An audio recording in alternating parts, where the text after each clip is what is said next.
Una bendición especial para ti.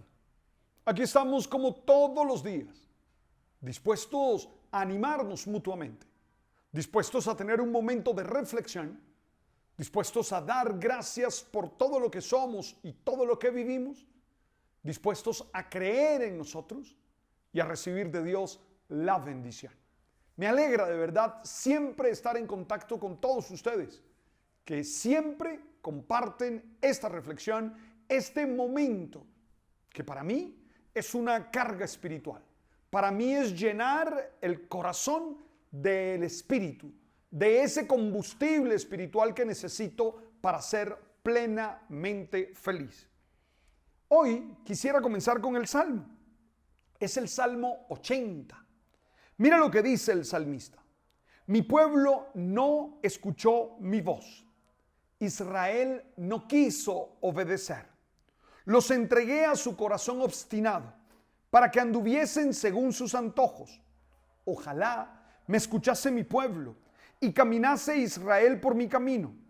En un momento humillaría a sus enemigos y volvería mi mano contra sus adversarios. Los que aborrecen al Señor te adularían y su suerte quedaría fijada. Te alimentaría con flor de harina, te saciaría con miel silvestre. Me fascina este salmo porque nos vuelve a poner ante el verbo del discípulo, ante el verbo del creyente, escuchar.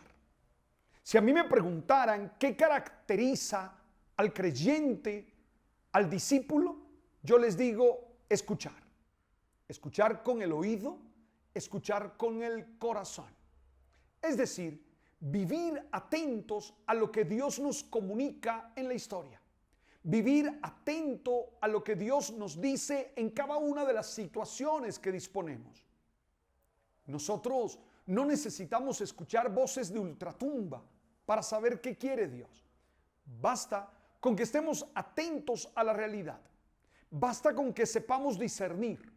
Basta con que sepamos detenernos y revisar con inteligencia y con sabiduría cada una de las experiencias que vamos viviendo. El pueblo de Israel, el pueblo bíblico en el Antiguo Testamento, fue un ejemplo de no escuchar. Fue un ejemplo de no obedecer. Fue un ejemplo de caer en la tentación, de centrarse en esas cosas que deslumbran, que obnubilan, pero que no le aportan sentido a la vida. Pudiéramos decir que el pueblo se quedó en lo superficial y que no profundizó en su encuentro con Dios. Es el reclamo que le hace hoy el salmista. 1, no escuchó. 2, no obedeció. Pero ojo, Dios insistió, Dios trató. Y entonces dice el Salmo que el pueblo se volvió de un corazón obstinado, un corazón testarudo, un corazón terco, un corazón que cierra toda posibilidad y que se concentra en sí mismo, que se enconcha en sí mismo y no es capaz de escuchar lo que Dios nos propone y lo que Dios nos dice. Cuando les digo que el verbo escuchar es el verbo del discípulo, les estoy invitando a que hagan pausas en sus vidas, a que profundicen, a que interioricen, a que revisen el corazón y traten de discernir qué es lo que Dios nos propone, qué es lo que Dios nos está diciendo. Estoy convencido que Él nos habla todos los días, que Él nos habla en cada una de las situaciones, en cada una de las personas, en cada una de las manifestaciones de amor o de no amor que tenemos a diario. Es fundamental que tú y yo seamos capaces de ponerle pausa a la vida y seamos capaces de mirar en profundidad. A veces nos dejamos atrapar por lo que brilla, nos dejamos atrapar por lo que parece importante, pero que es hueco, que es como las campanas, muy ruidoso, pero sin nada por dentro. Ojalá hoy tú y yo podamos ser capaces de escuchar y le pidamos al Dios de la vida que nos enseñe a escuchar. Claro, el que no escucha a sus hermanos, ¿cómo va a escuchar a Dios? El que no escucha a aquellos con los que trabaja, aquellos con los que construye la vida, menos va a poder escuchar al dueño de la vida. Ojalá tú que estás allí hoy dispongas el corazón, dispongas tu oído para estar en una relación íntima e intensa con el dueño de la vida. Padre Dios, en esta mañana al iniciar nuestra jornada, te damos gracias por la salud, por el amor, por el trabajo. Te damos gracias por las fuerzas que hay en nuestro ser. Te damos gracias por las habilidades y capacidades que tenemos. Te damos gracias por la capacidad de sorpresa. Te damos gracias porque sabemos disfrutar la vida. Te damos gracias por todas tus manifestaciones. Bendito seas, Señor. Tú conoces nuestras necesidades y tú conoces nuestros miedos. Pronuncia las palabras que sanan, las palabras que liberan, las palabras que fortalecen, las palabras que animan y que nosotros necesitamos en este momento. Para ti la gloria, el honor y el poder, hoy y siempre. Amén, amén y amén. No me canso, como diría la doctora Fernanda, no me canso de proponerles el libro Amar es ganarlo todo. Espero que ya lo estés leyendo y claro, tus comentarios en palbertojose@hotmail.com. Amar es ganarlo todo. De verdad que me encanta compartir con ustedes en torno al amor. Me he quedado trabajando estos días el tema de la oración, que para mí es un tema necesario. Estoy convencido que nadie puede ser feliz si no tiene una buena experiencia espiritual.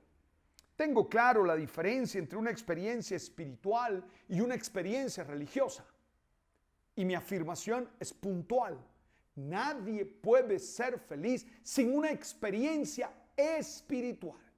Y en esa experiencia espiritual, la oración, la meditación, el contacto con el trascendente es fundamental. Desde mi experiencia religiosa, la oración es básica. Y entonces en estos días he estado meditando en esos momentos en los que me aparto de mi ruido, me aparto de mi dinámica laboral, me aparto aún de mis trabajos académicos y me concentro en la relación con Él, en la oración. Y con Henri Nouwen me he preguntado, ¿quién es Dios? Porque esa es la pregunta fundamental en la oración. ¿Quién es Dios? Y no es una pregunta que se resuelva con el catecismo. No es una pregunta que se resuelva con un dogma. No es una pregunta que se resuelva con un concepto. No. ¿Quién es Dios? Es una experiencia. Es la manera como tú te relacionas con Él. Es la manera como tú le encuentras sentido a tu vida. Y de alguna manera es entenderte y comprenderte a ti. ¿Quién es Dios? Y me he encontrado en Henri Nouwen con 4 características de Dios. Te propongo 2 hoy y 2 mañana. Henri dice, él, desde su cosecha personal y desde su lectura de la palabra y desde sus estudios teológicos y desde su experiencia ministerial, dice 2 características primeras. Dice, Dios está con nosotros. La primera afirmación, ¿quién es Dios? Es quien está con nosotros. Es el Emmanuel que anunciaba Isaías y que se concreta, se realiza en el Evangelio de Mateo y que es una inclusión en el Evangelio de Mateo porque está al inicio del Evangelio y al final del Evangelio. El Emmanuel, Dios con nosotros. Cuando tú y yo nos preguntamos quién es Dios, tenemos que entender que Dios no es lejano, que Dios no es uno que no está interesado en nosotros, sino que es alguien que comparte con nosotros la historia, que construye con nosotros la historia, es el ser que nos sostiene en la vida diaria. A mí me maravilla esa definición. Él con nosotros. El Emmanuel en el Evangelio de Mateo, o si quieres en el Evangelio de Juan, capítulo 1, versículo 14, el que puso su tienda en medio de nosotros, el que estableció una morada en medio de nosotros, el que hizo una casa en medio de nuestra historia, en medio de nuestro compartir. Me gusta el Salmo 46, versículo 2 al versículo 5. Dice así: Dios es nuestro refugio, Dios es nuestra fortaleza, es nuestro socorro siempre a punto en la angustia. Por eso no tememos aunque tiemble la tierra y los montes se hundan en el fondo del mar, aunque bramen y se agiten sus aguas y con su oleaje sacudan los montes. El Señor Todopoderoso está con nosotros, nuestro alcázar es el Dios de Jacob. Y en el verso 11 dice: ríndanse y reconozcan que soy Dios excelso sobre los pueblos, excelso sobre la tierra. El Señor Todopoderoso está con nosotros, nuestro alcázar es el Dios de Jacob. El que está con nosotros, ese que nos cuida, ese que nos protege. ¿Quién es Dios? El que está con nosotros. Pero segundo, me gusta que él dice Dios es personal. En estos días, en una discusión teológica que tenía con Beto Vargas, una de las personas con las que trabajo en términos académicos y en términos de los talleres y en términos de liderazgo, Beto, con esa aseveración que a veces toma de intelectual, me decía: si Dios no es alguien, no estoy interesado en él. Y a mí me parecía genial, porque muchos dicen que Dios es una energía, muchos dicen que Dios es un concepto, muchos dicen que Dios es, de acuerdo, no voy a discutir eso, pero es alguien con quien me puedo relacionar, es un tú. Cuando digo es alguien, lo que estoy diciendo es un tú. Porque si Dios no es un tú, ¿qué más da? No, si Dios es la fuerza que sostiene la creación, si Dios es la fuerza, si Dios es solo eso, da la misma vaina que esté o no esté. No, yo quiero que sea alguien al que yo puedo mirar a los ojos y me puede mirar a los ojos. No sé cómo lo hará Él, ¿verdad? Porque no lo imagino. Pero es lo que nos dice la palabra, es lo que nos deja la experiencia de la Biblia. Es un alguien, es alguien que tiene una relación con nosotros. Y hay tres palabras que a mí me emocionan en esa relación: ternura, misericordia y perdón. Es alguien tierno. Yo no sé ustedes, pero yo valoro más a alguien tierno que a alguien poderoso. No, es que él tiene todo el poder del mundo. Si no es tierno, vale, tú sabes. No, es que lo que pasa es que esta sociedad, por andar adulando el poder, se ha olvidado de la ternura. Se ha olvidado de que lo trascendental se hace más con caricias. Es que la caricia tiene más fuerza que la dinamita. Lo que pasa es que le hace más bulla la dinamita. Pero necesitamos entender eso. Entonces es alguien tierno, es alguien misericordioso y es alguien capaz de perdonarme. La palabra aramea, que es de las pocas palabras arameas que yo sé, yo no sé nada de arameo. La palabra aramea que expresa eso es Abba. A mí me fascina que Jesús no le diga a Dios Padre, porque la palabra Padre tiene toda la autoridad y tiene todo el poder, ¿verdad? Le dice Abba, que significa pa. ¿Cómo te dice Alejandro cuando están en ternura? ¿Pa? Que ahí no hay, Leo, ahí no hay, no es el momento cuando te dice padre. Cuando te dice padre es porque, no, Abba, es ternura, es papito, es ese momento de cercanía tuyo con él. Pues bueno, Jesús le dice a Dios, Abba. Lo que pasa es que nos gusta más el poder, entonces nos gusta pensar en el Dios poderoso y tal. A mí me gusta más el Dios tierno, tú sabes. Ese Dios tierno me emociona. Y más de uno debe decir, sí, pero me da miedo. Vea, los verdaderamente tiernos no le tienen miedo a nada, porque saben que la vida se hace allí. Tomemos los textos. Sigamos con el libro de los Números. Ayer hablábamos de los libros de los Números de una manera especial. Mira lo que dice el libro de los Números, capítulo 11, versículo 4 al versículo 15. Los israelitas dijeron: ¿quién pudiera comer carne? ¿Cómo nos acordamos del pescado que comíamos gratis en Egipto? Y de los pepinos y melones y puerros, cebollas y ajos.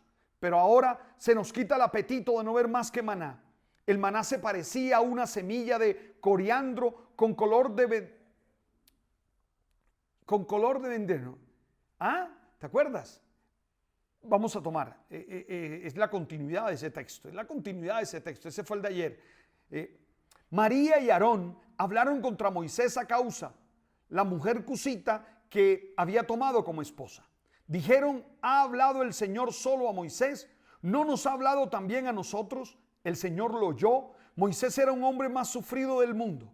El Señor habló de repente a Moisés, Aarón y María: salid los tres hacia la tienda del encuentro. Y los tres salieron. El Señor bajó en la columna de nube y se colocó a la entrada de la tienda y llamó a Aarón y María. Ellos se adelantaron y el Señor dijo: escuchad mis palabras. Cuando hay entre vosotros un profeta del Señor, me doy a conocer a él en visión y le hablo en sueños. No así a mi siervo Moisés, el más fiel de todos mis siervos. A él le hablo cara a cara, en presencia y no adivinando. Contempla la figura del Señor. ¿Cómo se han atrevido a hablar contra mi siervo Moisés? A mí me impresiona esto. Yo creía que la envidia, y yo creía que la calumnia, y yo creía que la crítica era de las redes sociales nada más. Yo creí que esa vaina se había inventado con el Twitter o con el Facebook.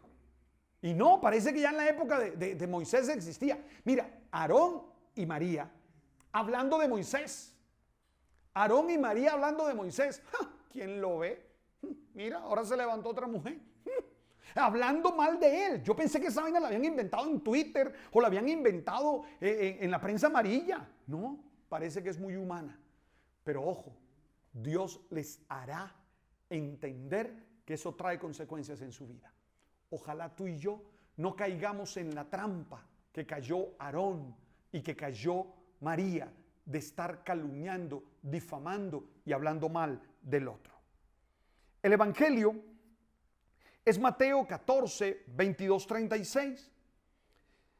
Después de la gente se hubo saciado, Jesús apremió a sus discípulos a que subieran a la barca y se adelantaran a la otra orilla, mientras él despedía a la gente.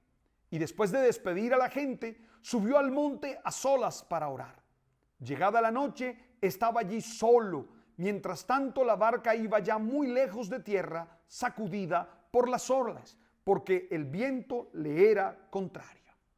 Me quiero quedar con esa parte del Evangelio y quiero insistir en la ternura de Dios. Jesús se despide de la gente. Tú sabes que cuando ejercí el ministerio presbiteral, una de las cosas que me cambió al ir a predicar a Estados Unidos es que en Estados Unidos los presbíteros terminaban la misa y se iban a la puerta a despedir de mano a mano a todos los que habían estado en misa. Y al principio se ponían a la entrada y recibían a la gente. Eso no lo hacíamos acá en Colombia. Y cuando yo comencé a ir allá, eso me impactó. Y comencé a hacerlo en las celebraciones. Mira, Jesús despide a la gente. Más adelante viene todo lo que tiene que ver con la tormenta que sufre la barca. Pero me encanta la ternura de Jesús. Jesús es tierno contigo. Jesús quiere que tú vivas en felicidad con Él. Padre Dios, bendícenos, danos tu fuerza, danos tu poder y danos tu misericordia. En el nombre del Padre, del Hijo y del Espíritu Santo. Amén. Tarea, esfuérzate en ser amable. Tú sabes.